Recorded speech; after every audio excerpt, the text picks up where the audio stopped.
Discussion keeps the world turning. This is Roundtable. The Super Bowl of technology is in full swing at CES 2025, happening right now in Las Vegas, Nevada. Chinese tech companies are making waves with groundbreaking innovations in AI, smart home appliances, electric vehicles, and so much more. Which Chinese company or trend are you most excited about? We'll discuss. And from unforgettable experiences to life's little joys, we're spilling all the feels in Roundtable's happy place. Join us for your weekly dose of sunshine. Coming to you live from Beijing, this is Roundtable. I'm Heyang. For today's program, I'm joined by Steve Hatherly and Yushun in the studio. First on today's show, the Consumer Electronics Show, or CES, is in full action this week in Las Vegas in the U.S. from January the 7th to 10th.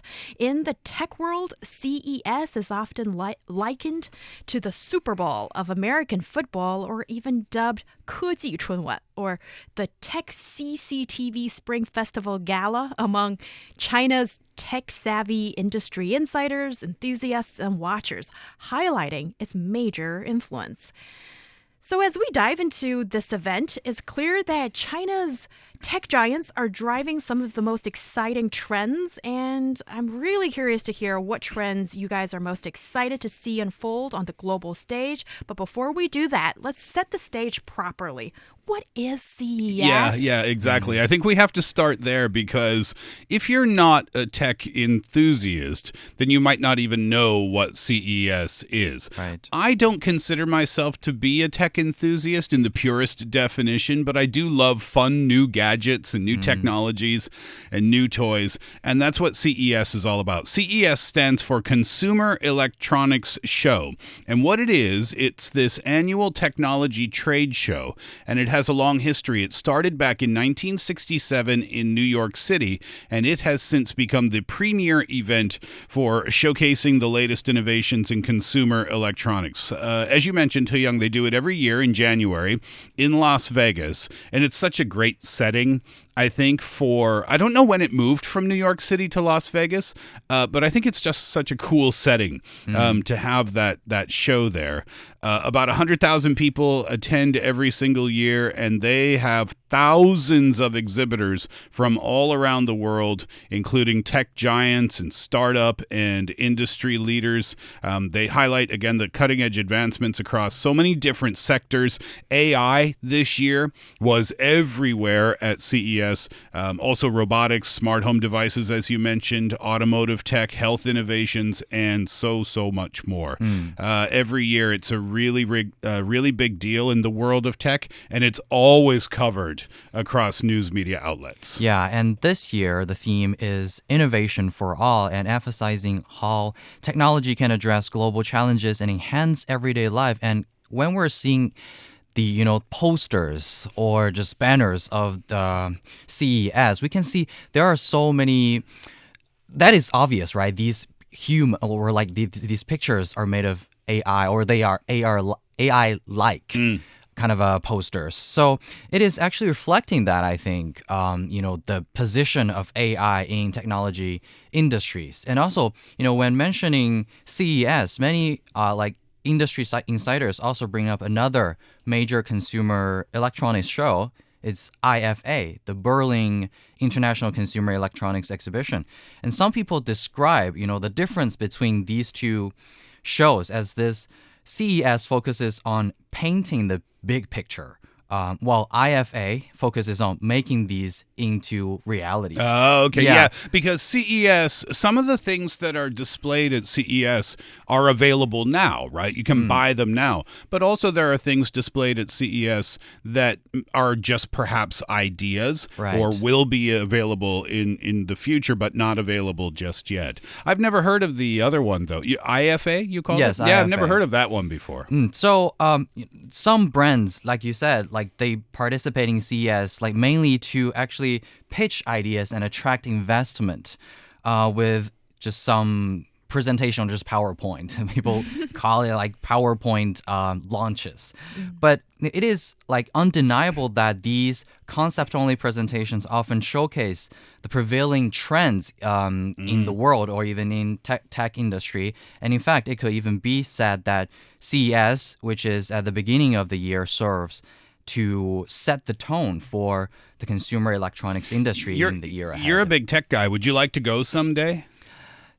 Yeah, of course. Yeah, when me too. you're seeing these like cutting edge technologies in the first hand, it is absolutely a thrilling things to do. Oh yeah, it's on my bucket list of things to do. Oh, really? Yeah, and I'm not a huge tech guy, but I still think it's so fun and so cool. Yeah, and I have to admit, I wasn't so looking forward to going to this event, but after listening to you guys, my interest has peaked. Oh, wait until you hear about some of the things we'll talk about, and then maybe your interest will be piqued even further. Okay, let's see. What are some of the key highlights already so far that the Chinese companies have put on a show? Of course. So first of all, we can see, according to some media reports, CES 2025 has attracted over a lot of Chinese companies, over 1,300 Chinese companies this year, compared to with last year's 1,115.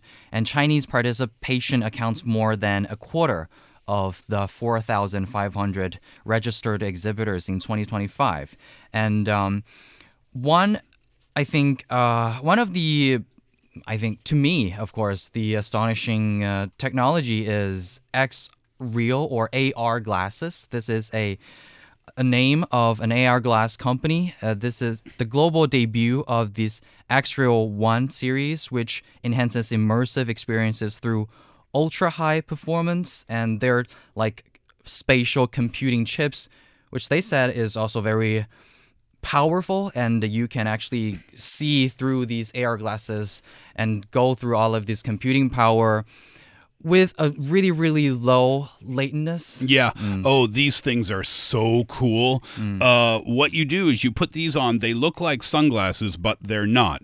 Basically, what it is you have a screen right in front of your face. It's the equivalent. Check this out. It's the equivalent of a 147-inch screen 4 meters from your eyes. And previous versions of these glasses, as far as I know, you had to attach something, I think, to block out the light from outside, because that would take away from the visual experience, right? But now you get this crisp, bright screen right in front of you. There are different settings. You can pin the screen so that when you move your head back and forth, the screen will stay in one spot, and this allows you to look at different things. Or you can set the glasses so that the screen will move with you, so that when you move your head, the screen in front of you moves as well. It's just, oh my gosh, these things are so cool. Yeah, actually, this makes you feel like you're just wearing the sunglasses, but you're sitting in whole big theater. Yeah, it makes you feel like you're wearing a movie theater on your face. Well, that reminds me of Apple's Vision Pro a little bit. Yes. Comparable. But that was a bit on the heavier side, as I read from consumer reports as such. And there are so many interesting things and innovations happening. This smart cleaning company, DreamTech, Oh, yes. from China. Uh-huh. Well, we've talked about robo-cleaners in the past, in a previous show this year, but this is really taking stuff to the next level. PC Mag called this this robotic vacuum cleaner one of their best products from CES 2025. This is the world's first robotic vacuum with biometric multi-joint mechanical arm technology. Now that is a mouthful, but here's what this little champion can do. It looks like your standard robot vacuum cleaner, right? But it opens up and a little arm comes out. It can pick up things. It can for pick you. stuff up. So what the writer from PC Mag was talking about in terms of what he saw, he said he saw an example. The vacuum cleaner left its little dock and it came out and there was a sock on the floor, and it went over to the sock and the little arm came out, picked up the sock and went back and dropped it in a little box and then went back to its house. Yeah, and also another point is that they launched this cleaning tools for pool. And another company called Ninebot, it is a short distance transportation and service robot company. They also released a range of new products, including the fully upgraded 3-generation electric scooters and the Segway Navimo X3 smart lawn mower. I think it is something that really surprised me. The lawnmower? Yes, Yeah. because Oh, but Heyang, we could sit here all day, all day. Yeah, tell us about the lawnmower. yes, I'm really glad to see, these companies have ambitious localization or global expansion plans to these Western countries because, for example, products like pool cleaning robots or lawn mowing robots may not have a huge demand here in China. But there is a much greater demand for them abroad. And when, you have these things in your home, I feel like it is just truly brings the concept of smart technology from a sci-fi movie to reality. Because imagine just when you're just stepping out of your house, in your lawn, there is a just robot and there's another robot cleaning your pool. It's just something really featuring your doorstep. The robot vacuum cleaner, I was watching a video, the robot lawnmower. And again, yeah, that's fair. Maybe not in Beijing, there wouldn't be a huge demand for that. But in rural parts of the United States or Canada or other countries, there absolutely would be. So what you do is, and it looks like a robot vacuum cleaner, actually. It's about the same size, maybe a little bigger. And what you do is you take your smartphone and you map out your lawn. And then the robot... Actually, they can map out for you. It's not perfect in terms of that, but you can go back and change the settings so it can become almost perfect. And then you can set the schedule. You can set the blade height, so you can tell it how low or how high to cut your grass.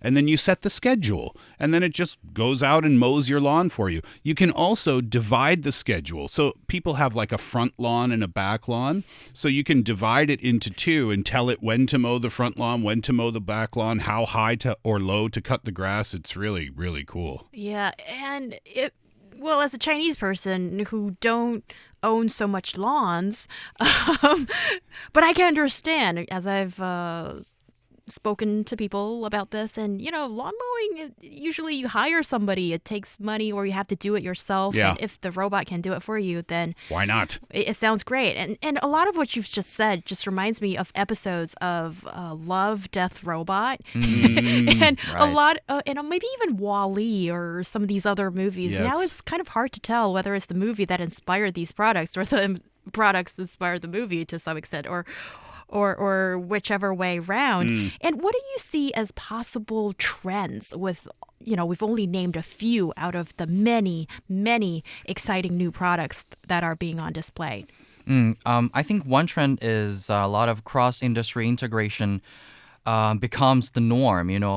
One thing is that we can see a lot of domestic car manufacturers are attending CES, and they are also cooperating with a lot of Western or global international chip companies to actually develop their own intelligent, automobile systems.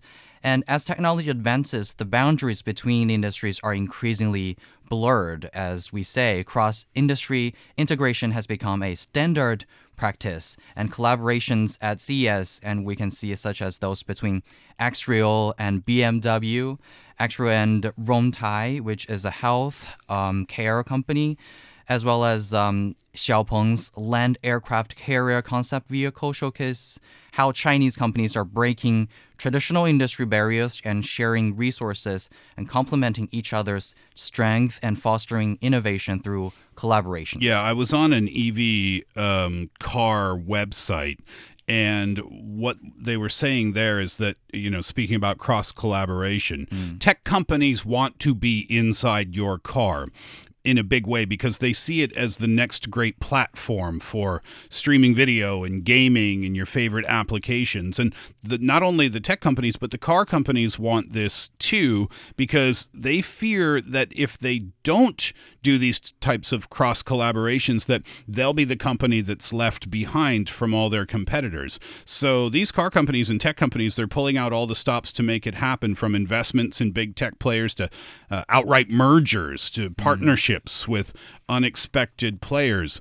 And I was reading about some of the writings about the Chinese EVs at CES this year. From the American car writers' perspective, they were absolutely blown away. They couldn't believe the technology at play. One of the writers stepped into a Chinese EV and put his foot on the brake, and when he put his foot on the brake, the door closed. And he was like, whoa. And his coworker, who is very knowledgeable about the Chinese car market, said, that's pretty normal, actually. And the guy was like, really? And then another vehicle he stepped into, and he said that the display was like having a flat screen TV in your car. And they were just, comparing the American car market to the Chinese EVs and saying, yeah, we're not where they are, that's for sure. Yeah, and speaking of something that can be perceived as normal, because when you were like describing how these AR glasses, amazing they are, and when you're saying you can look at the screen, like maybe the screen can go with you or just be fixed as a theater screen, but actually that is something is quite normal That's in AR standard. glass. Yes, Yeah. but still, these kind of technologies need a lot of high-end sensors for you to not only locating yourself but also your surrounding environment. So of course, these companies, and when we're talking about collaboration, a lot of these companies, of course, they are in one area or industry, but when they would like to expand, you need to create a whole ecosystem for your own company, and then this is the trend that we're seeing right now here in CES. And clearly what you guys are saying, I think, signifies that technological innovation drives development. And we're seeing these products and technologies showcased by Chinese companies at CES demonstrating their growing innovation capabilities. And in a way, it's kind of showing that China now can produce and design these really pretty high-end and high-tech products, which can be industry leaders and can really, I think, inspire others in the industry as well to innovate and create better products. 110% true. The trends that these Chinese companies are representing is big-time technological innovation. These standout products, some of them are just mind-blowing. The technologies on display from these Chinese companies at CES, it's demonstrating their innovation capabilities. I'll give you another example. Lenovo. Have you heard of Lenovo before? Of course. Yeah. Well, so they introduced. Did you see the video on this? They introduced the world's first rollable laptop. Oh, yes. It has a 16.7-inch display that expands. So let me paint this picture for you. Almost everybody has a laptop, right? So you open up your, you open up your laptop screen, and it looks like your standard laptop. And then you press a button, and the screen rises up from the base to 16.7 inches. It does, I'll admit, it looks a little bit awkward because we're just not used to seeing a laptop with a screen like that, because it becomes more vertical than it does horizontal. But still, when we're talking about being industry leaders in terms of innovation, that's one example we can use for sure. Absolutely. And just like what we mentioned, these AR glasses or other robotic companies, they are releasing their high-end or advanced technologies. We're not sure that some of these may actually or truly replace some of our smart devices or change the whole world and industry. we are accustomed to, but they are absolutely like open up a wider realm of possibilities for our imagination. And also, what I see as kind of interesting here is what it shows or sort of insinuates of these different industries in China, in the tech world. That is, competition is fierce in the Chinese market. And you can see, in a way, when people applaud how amazing these products are, then it's testament to how competitive the Chinese market is at home. Because these companies really have to strive for excellence and also at an affordable price point, because the Chinese consumers in such a massive number are very picky and we're very selective of the stuff that we're shelling our money out for. So for these companies to go out of China to expand further, it's also looking for new markets and looking for new growth points and leaving some of this maybe overly crowded market at home. And they're doing exactly that. You know, Xreal, their company's products, they've entered markets in the U.S. and Europe and Japan and Korea. Ninebot international sales, for that company, international sales account for half of the company's business. Their products sell to over 100 countries. Which is impressive. DreamTech, another company, their international business continues to grow rapidly. Their global shipments are up 39.7% year over year in 2024, and they hold top market share in places like Europe and Southeast Asia. They're doing so well internationally, so the market might be crowded here. And I think that's a really cool thing that you mentioned before, that, you know, tech that might be considered ho-hum in China is not considered ho-hum internationally. You know, China is leading the way in terms of innovation in so many different fields.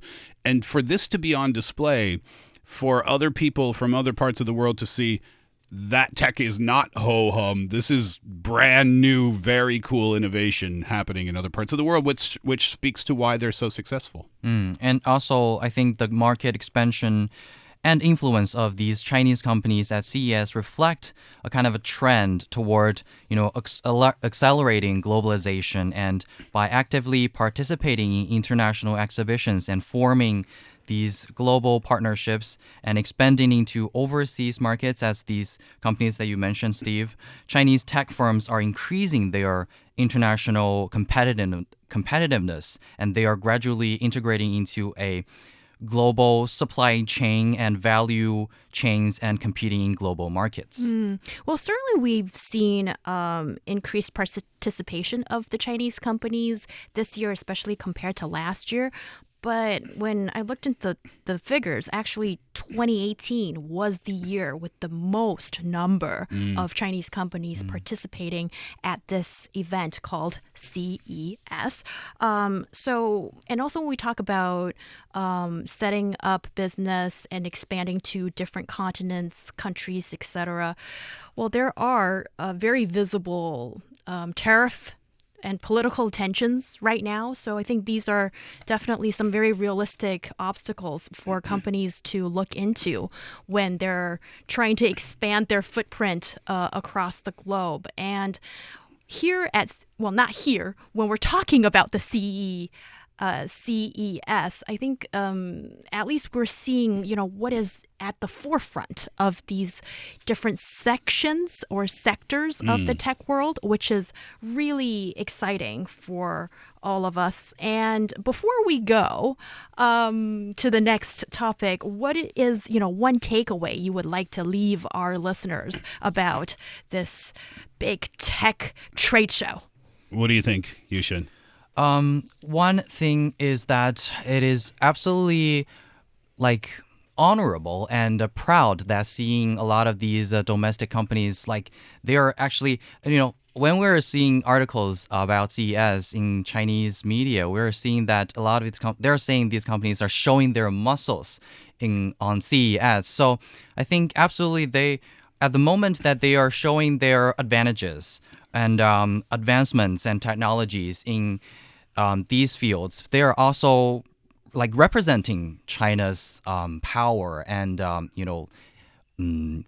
pursuit in technology advancement. Yeah, and I think just from a personal point of view, even if you're not a big techie, still it's fun to find out the newest products that are available. And it doesn't mean you're going to buy it per se, but just see what's out there, see what companies are making now, seeing what people are doing now with their technological advancements and innovation. And I think you'll have a good time checking out some videos and stories online. Yeah, and businesses can do business and can strike partnerships. I think that's one of the really exciting things that could come up from these trade fairs. Coming up during the second half of the show, what becomes of the brokenhearted? They hire a coach and go on a retreat. We discuss right after this break.